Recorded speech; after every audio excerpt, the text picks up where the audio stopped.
আজি সবজিখনত এটা নতুন বস্তু দিবলৈ লৈছো আৰু এইটো হৈছে মৰিংগা পাউডাৰ। মৰিংগা অৰ্থাৎ সজিনা পাতৰ পাউডাৰ।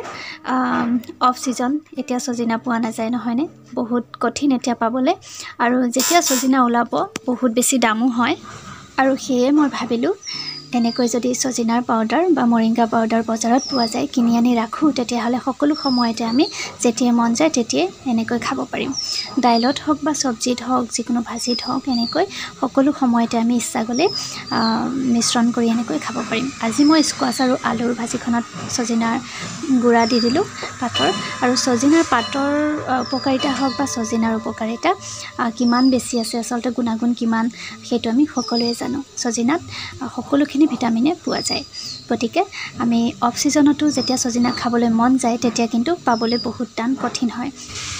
সেইকাৰণে এনেকৈ যদি পাউডাৰটো কিনি আনি থোৱা যায় বা সংৰক্ষণ কৰি থোৱা যায়, তেতিয়াহ'লে আমি যিকোনো সময়তে মন গ'লে খাব পাৰিম, নহয়নে বাৰু? এতিয়া আজিৰ এয়া চব্জিখন ৰেডি হৈ গ'ল। ভিডিঅ'টো ইমানেই আছিলে, পুনৰ এটি নতুন ভিডিঅ'ত আকৌ লগ